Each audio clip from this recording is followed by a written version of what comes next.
सभी छोटे बड़े श्रोताओं को सुनीता भटनागर का प्यार भरा नमस्कार। ऑडियो स्टोरीज के हमारे चैनल कहानी जगत में आप सभी का स्वागत है। हिंदी कहानियों की श्रृंखला में आइए आज सुनते हैं विवेक मिश्र जी द्वारा रचित कहानी 30 मिनट्स। कमरे की दीवार पर टंगी घड़ी में अभी 9 बजने में 10 मिनट थे। कमरे की छत पर लटके पंखे पर एक नायलॉन की रस्सी का फंदा लटक रहा था। फंदे के ठीक नीचे एक पुरानी बिना हत्थे वाली प्लास्टिक की कुर्सी पड़ी थी।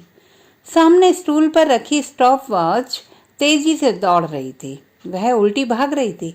उसमें समय चुकता जा रहा था। उसे शून्य पर आकर रुक जाने में 10 मिनट बाकी थे। मुल्क बड़े इत्मीनान से मोबाइल पर गेम खेल रहा था। स्टॉप वॉच में तेजी से नंबर बदल रहे थे। उसे शून्य पर आकर रुक जाने में जब शायद 3 मिनट ही शेष रह गए, तब मुल्क अपना मोबाइल बेड पर रखकर खड़ा हो गया। स्टॉप वॉच भागते भागते जैसे हाँफने लगी। अब 9 बजने में 2 मिनट ही रह गए थे। मुल्क ने कुर्सी पर चढ़कर पंखे से लटकते फंदे को पकड़ लिया। स्टॉप वॉच में समय अब बहुत तेजी से बीत रहा था। बचा हुआ आखिरी 1 मिनट बहते हुए पानी की तरह फिसल रहा था। मुल्क ने फंदा अपने गले में डाल लिया। स्टॉप वॉच जैसे तेज ढलान पर लुढ़कती हुई गाड़ी थी जो किसी खड्ड में गिरती जा रही थी। वह रुक जाना चाहती थी पर कोई भी चीज उसे रोक नहीं पा रही थी। मुल्क अपने पैरों के अंगूठे सिकोड़कर जैसे जिंदगी की नब्ज टटोल रहा था। अब उसकी आंखें घड़ी पर नहीं, दरवाजे पर थीं। तभी दरवाजे की घंटी बज उठी और एक खतरनाक खेल, मौत का खेल, एक क्षण के लिए थम गया। मुल्क एक ऐसा 26-27 साल का युवक जो कई बार आपको पीछे छोड़कर सबको धकेलता हुआ बस में चढ़ गया होगा। वह कई बार भागकर आपके सामने ठीक उस समय मेट्रो में चढ़ा होगा जब उसके दरवाजे बस बंद होने ही वाले होंगे। ऐसा आदमी जिसके कंधे से आपको धक्का लग गया होगा पर उसने पलटकर आपको देखा नहीं होगा। कई बार आपके सामने से वह गुजरा होगा, अपने कानों में हेडफोन लगाए, तो आपको उसे देखकर लगा होगा कि उसको किसी की परवाह नहीं। दरअसल उसे देखकर आपको लगा होगा कि उसे अपनी भी परवाह नहीं, खास तौर से तब जब आप जेब्रा क्रॉसिंग पर पैदल चलने वालों के साथ खड़े सड़क पार करने के लिए ग्रीन सिग्नल का इंतजार कर रहे होंगे और वह मोबाइल पर बात करता हुआ बिना सिग्नल की परवाह किए व्यस्त सड़क को पार कर रहा होगा। आप उसके लिए चिंतित या परेशान हो गए होंगे जब कोई तेज रफ्तार गाड़ी उसे छू के निकली होगी। अचानक आपको उसकी शक्ल अपने किसी बहुत करीबी रिश्तेदार या दोस्त या पड़ोसी जैसी लगी होगी।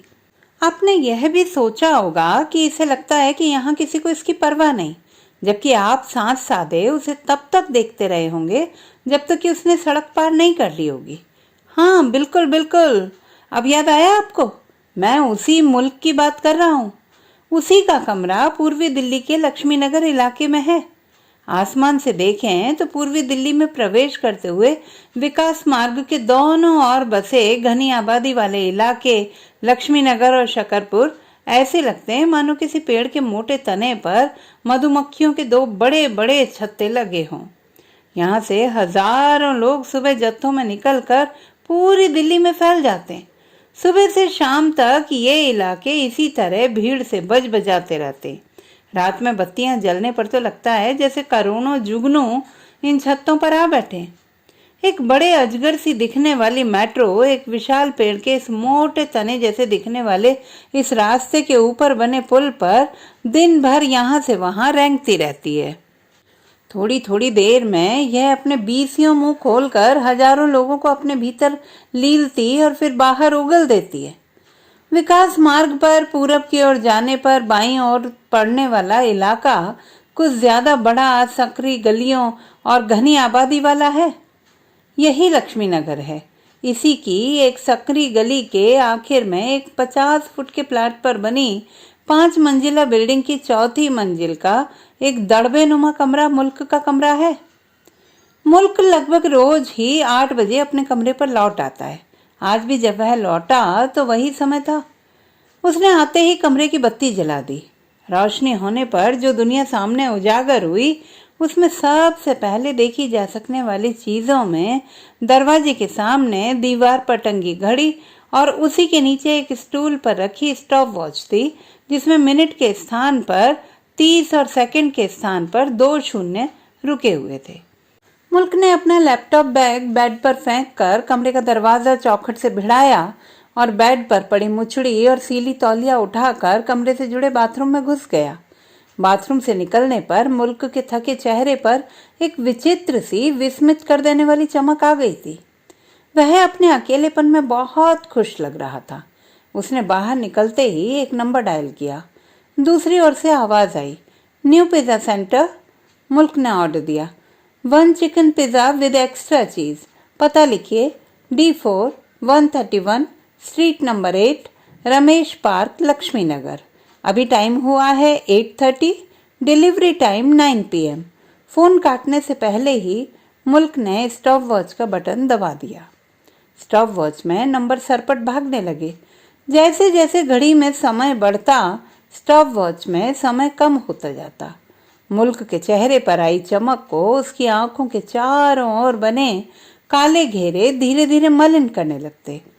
वहां दूसरे सिरे पर, जहां मुल्क का पिज्जा का ऑर्डर नोट किया गया था, उस जगह का साइन बोर्ड विकास मार्ग पर किसी पजल के ब्लॉक्स की तरह उलझी पड़ी गाड़ियों और आंखों को चुंधिया देने वाली रोशनी में सबसे ज्यादा चमक रहा होता, जिस पर लिखा है न्यू पिज्जा सेंटर।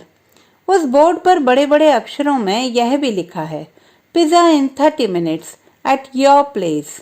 8 से 9 बजे के बीच का समय पिज्जा सेंटर के लिए सबसे व्यस्त समय होता था।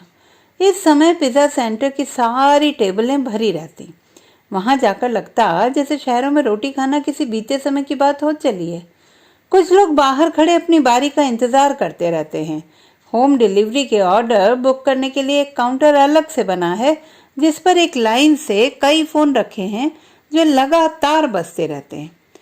काउंटर पर एक अधेड़ उम्र का नेपाली आदमी बैठा रहता है, जिसका रंग भूरा, मुंह बर्गर की तरह फूला हुआ, आंखें छोटी और धसी हुई कहीं दूर ताकती हुई लगती हैं। शायद वह सामने बने आइसक्रीम पार्लर के उस बोर्ड को देखता होगा जिस पर बर्फ से ढके पहाड़ बने हैं। वह अपनी जगह पर ऐसा रम गया है कि उसे देखकर लगता है कि वह तभी से भारत में है जब पहली बार यहाँ के किसी आम आदमी ने बर्गर, चाउमीन और पिज्जा का स्वाद चखा होगा। वह फोन पर ऑर्डर बुक करता और एक पर्ची पर ऑर्डर नंबर और डिलीवरी टाइम डालकर काउंटर के साथ की खिड़की जो किचन में खुलती है से अंदर पास कर देता। न्यू पिज्जा सेंटर के किचन में 10-12 जोड़ी हाथ किसी बड़े कारखाने में लगे मशीनी पुर्जों की तरह बिजली की फुर्ती से एक साथ चलते। इन हाथों के शरीर, चेहरे और उन पर टकी हुई आंखें भी होती, पर वे दिखाई नहीं देती। कई बार इन चेहरों पर गलती से आ गई कोई मुस्कुराहट किसी पिज्जा के डिब्बे में गिरकर बंद हो जाती, पर वह कुछ ही देर में गर्मी और घुटन से वहीं झटपटा कर दम तोड़ देती। ये मशीन की तरह चलते हुए हाथ खिड़की से ऑर्डर पकड़ने के बाद 8 से 10 मिनट में पिज्जा तैयार करके उसे पैक करके वापस उसी खिड़की से काउंटर पर खिसका देते। काउंटर पर बैठा नेपाली आदमी तब तक अपने भीतर कहीं थोड़े बहुत बचे रह गए पहाड़ और उस पर की पिघलती बर्फ को दूर किसी बहुमंजिला इमारत के शीर्ष पर अपनी धसी हुई आंखों से देखता रहता। यह लाल पीले रंग की टी शर्ट पहने बैठा नेपाली आदमी, जो आपको पास से देखने पर खुद भी पिघलता हुआ हिमालय ही लगेगा, डिब्बे में बंद पिज्जा बिल और पते के साथ एक पॉलीथीन में डालकर एक बटन दबा देता। बटन दबाते ही उसके सिर के ऊपर लगे इलेक्ट्रॉनिक बोर्ड पर एक नंबर उभरता और जोर से कानों को चुभने वाली घंटी बज उठती है। घंटी बजते ही पिज्जा सेंटर से बाहर ठीक 30 मिनट में इलाके के किसी भी घर में पिज्जा पहुंचा देने के लिए तैयार खड़े पिज्जा डिलीवरी बॉय हरकत में आ जाते। उन सभी ने भी लाल पीले रंग की टी शर्ट पहनी होती। पिज्जा सेंटर के अंदर बैठे नेपाली आदमी के बटन दबाने से जो नंबर उसके सिर के ऊपर दीवार पर लगे इलेक्ट्रॉनिक बोर्ड पर उभरता, उसी नंबर की टी शर्ट पहने बाहर खड़ा डिलीवरी बॉय लपक कर काउंटर पर पहुंच जाता। इस बार काउंटर पर बैठा नेपाली अपने पेट से ताकत लगाते हुए बोला, vehicle number 36, booking time 8:30, delivery time 9 बजे। नेपाली ने 36 नंबर की टी शर्ट वाले लड़के को अपनी धसी हुई आंखों से घूरते हुए कहा, 12 मिनट निकल चुके हैं। 9 बजे का मतलब 9 बजे, 30 मिनट्स मतलब 30 मिनट्स, नहीं तो इस राउंड का पैसा कटा समझो। लड़के ने उसकी तरफ देखे बगैर काउंटर पर रखा पैकेट उठाया और भागकर उसे अपनी मोटरसाइकिल के पीछे लगे बॉक्स में डाल दिया। हेलमेट पहनकर मोटरसाइकिल में किक मारते ही जैसे वह बाहर की दुनिया से पूरी तरह कट गया। उसका दिमाग मोटरसाइकिल के इंजन की आवाज के साथ गनगनाने लगा। उसका शरीर और मोटरसाइकिल मानो एक हो गए।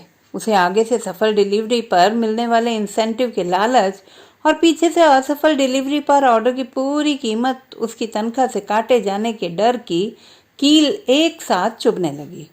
मोटरसाइकिल की तेज गति के कारण अब उसे अपने आसपास जलती बत्तियां फैलकर लंबी होती प्रतीत हो रही थी।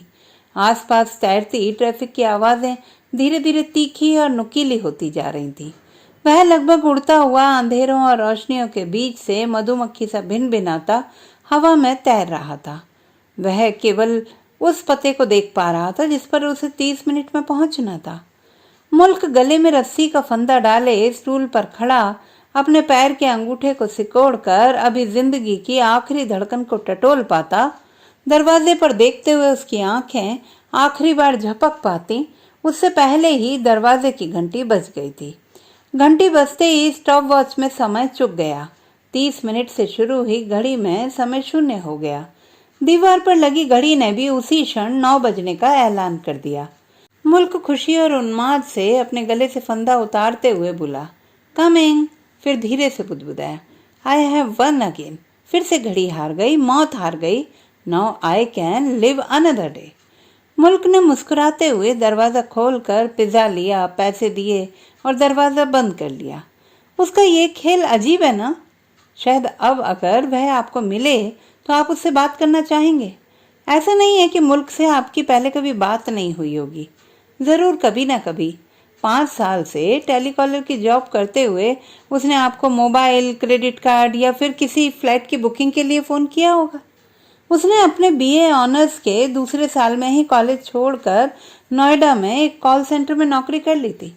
पहले 2 साल तो नौकरी लगती रही, छूटती रही। फिर उसके बाद न्यूटन, एक ऐसी कंपनी जो ठेके पर किसी भी आदमी को किसी भी चीज़ के लिए केवल टेलीफोन पर कन्विंस करने का ठेका लेती है, मैं आकर वह टिक गया था। वजह थी यहाँ उससे साल भर बाद ज्वाइन करने वाली नीरू। दोनों एक साथ काम शुरू करते हुए साथ में ब्रेक लेते, साथ ही काम खत्म करते, वर्क स्टेशन से भी साथ ही निकलते। अपने सीट पर कॉल करते हुए भी मुल्क की आंखें नीरू पर टिकी रहती। नीरू भी कभी कभी नजर उठाकर मुल्क को देख लेती। वह शायद सोमवार की दोपहर में मिले ब्रेक का समय था जब मुल्क कैंटीन में अकेला बैठा था। उसकी आंखें कुछ ढूंढती हुई यहाँ वहाँ घूम रही थी। इस बीच उसने सिगरेट सुलगा ली और ढेर सारा धुआं छत की ओर धकेल दिया।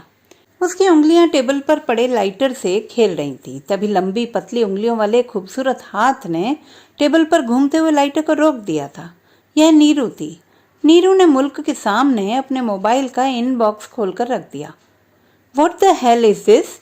Same message 10 times. Look, we are colleagues. मुल्क, हम साथ में काम करते हैं बस, नीरू ने झल्लाते हुए कहा। मुल्क ने सिगरेट का कश खींचा और धुआं छत की ओर धकेल दिया। फिर अपनी जेब से मोबाइल निकालकर वही मैसेज दोबारा नीरू को भेज दिया।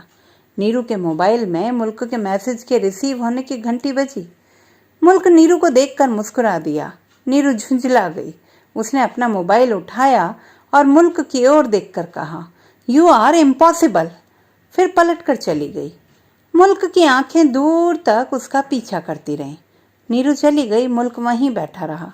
नीरू को भेजा हुआ मैसेज बार बार पढ़ता रहा, जिसमें लिखा था, every evening at 9 I wait for you at my place, D4 131 street number 8 Ramesh park Laxmi Nagar. आखिर में बोल्ड लेटर्स में लिखा था, please make it this evening. मुल्क इस शहर में दिन रात यहाँ वहाँ भागते उन लाखों लोगों की भीड़ में एक ऐसा बनता बिगड़ता चेहरा था जिसका अपना एक चेहरा होते हुए भी कोई चेहरा नहीं था। उसकी आंखों के चारों ओर लगातार बड़े स्याह होते गोलों को नापने वाला उसके आसपास कोई नहीं था। उसका पूरे शहर में कोई दोस्त नहीं था, शायद दोस्त बनाने का समय ही नहीं था। मुल्क की जिंदगी पिछले 2 साल से अपने लक्ष्मी नगर के 1 रूम सेट और नोएडा के कॉल सेंटर के बीच दौड़ रही थी। वह सेंटर से निकलकर कमरे पर पहुंचता, फोन पर पिज्जा का ऑर्डर देता और ऑर्डर बुक करते ही 30 मिनट पर रुकी हुई स्टॉप वॉच का बटन दबाता। स्टॉप वॉच उल्टी दिशा में भागने लगती और 0 पर जाकर रुक जाती। इन 30 मिनटों में मुल्क अपने मोबाइल पर गेम खेलता, कभी नीरू को भेजा हुआ अपना मैसेज पढ़ता, कभी कमरे में रखे किताबों के रैक से कोई किताब निकालकर उसके पन्ने पलटने लगता। कभी कभी इस बीच नीरू को फिर से वही मैसेज भेज देता। 30 मिनट पूरे होने से कुछ मिनट पहले मुल्क कुर्सी पर खड़ा हो पंखे से लटकते फंदे को गले में डाल लेता। आधा घंटा बीत जाता, 9 बज जाते, नीरू नहीं आती, पर 30 मिनट पूरा होने से पहले पिज्जा आ जाता। मुल्क के कमरे की घंटी बज जाती और वह गले से फंदा उतार देता। करोड़ों की आबादी वाले इस शहर में अपने कमरे में नितांत अकेला मुल्क, जिसे अब आप थोड़ा बहुत पहचानने लगे हैं, यह खेल कई महीनों से खेल रहा था।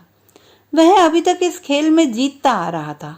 वह हर दिन जीत के बाद कैलेंडर पर सही का एक निशान लगा देता। मुल्क का 30 मिनट का यह खेल घर और बाजार, प्यार और इंतजार और आखिर में जिंदगी और मौत के बीच होता। उसकी जिंदगी मौत से जीत जाती।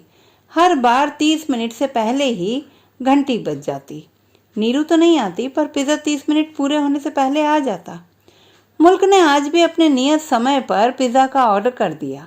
स्टॉप वॉच में समय तेजी से सरकने लगा। दीवार पर लगी घड़ी की सेकंड की सुई बहुत तेजी से भागने लगी। न जाने क्यों मुल्क को लग रहा था कि आज नीरू जरूर आएगी, इसीलिए आज वह स्टॉप वॉच को रोक देना चाहता था।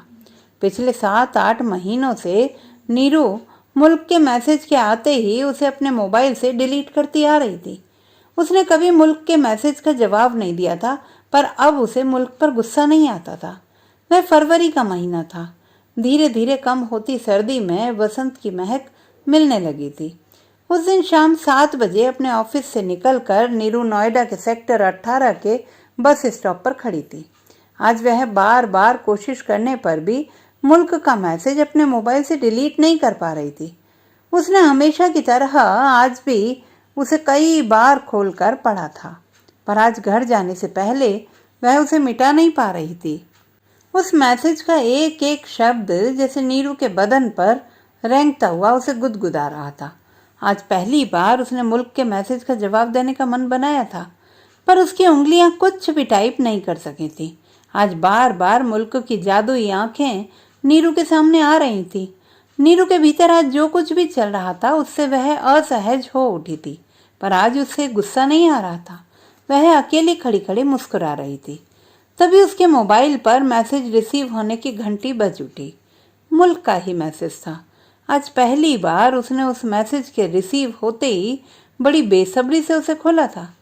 आज उसे मुल्क का भेजा एक एक शब्द, जो वह पहले भी सैकड़ों बार पढ़ चुकी थी, बिल्कुल नया लग रहा था।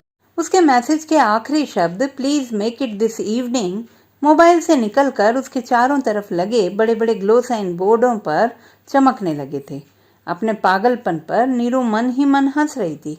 तभी एक ऑटो के रुकने की आवाज ने नीरू को चौंका दिया था। नीरू ने ऑटो वाले की तरफ देखे बिना ही कहा था, भैया लक्ष्मी नगर जाना है, और ऑटो वाले के जवाब का इंतजार किए बगैर ही वह उसमें बैठ गई। उसके बैठते ही ऑटो लक्ष्मी नगर की तरफ दौड़ने लगा। मुल्क के उस 10 बाय 12 के कमरे में जितनी तेजी से घड़ी की सुइयां भाग रही थी, उतनी ही तेजी से कमरे के बाहर की दुनिया भी भाग रही थी।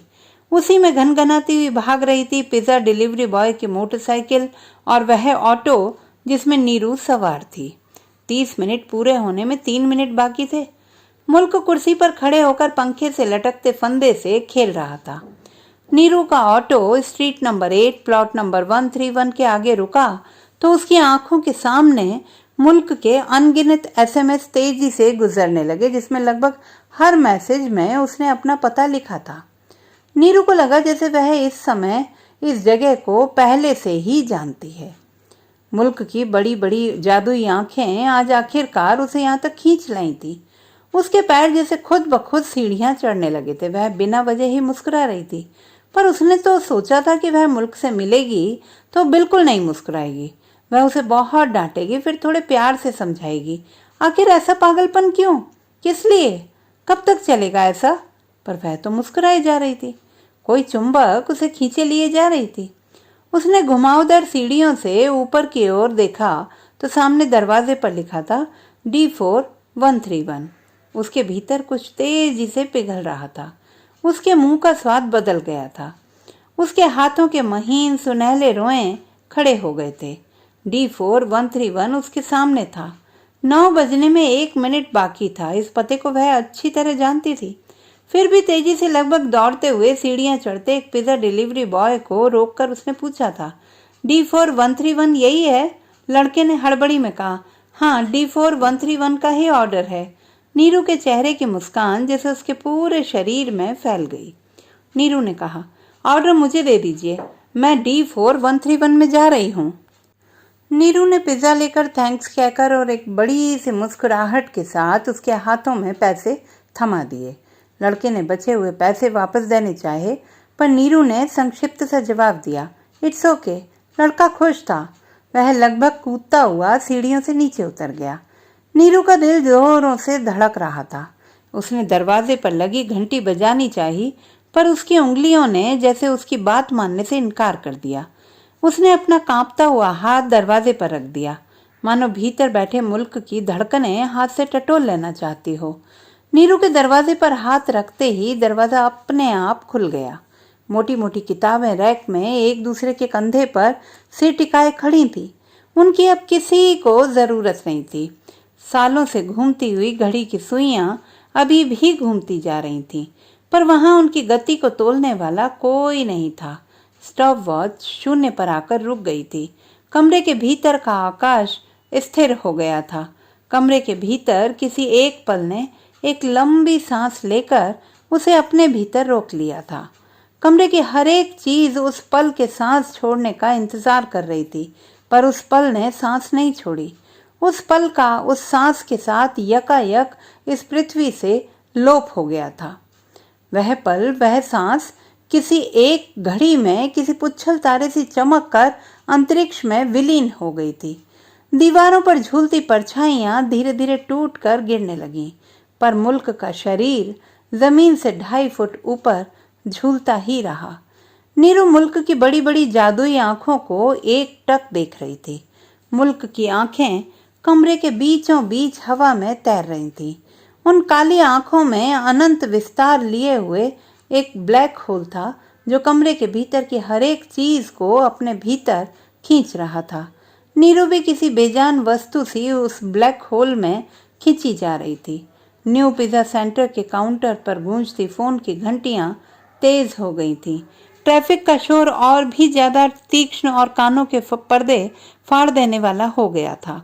मुल्क की आंखों के चारों ओर सैकड़ों पिज्जा डिलीवरी बॉय मधुमक्खियों की तरह भुनभुनाते हुए उड़ रहे थे। वे भी उसी ब्लैक होल में समाते जा रहे थे।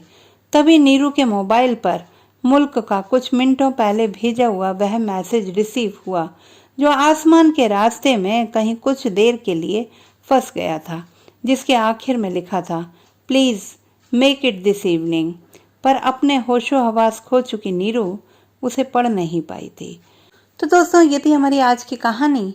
आपको कैसी लगी कमेंट बॉक्स में लिखना ना भूलें। चैनल को सब्सक्राइब करें, लाइक करें और मित्रों के साथ शेयर करें।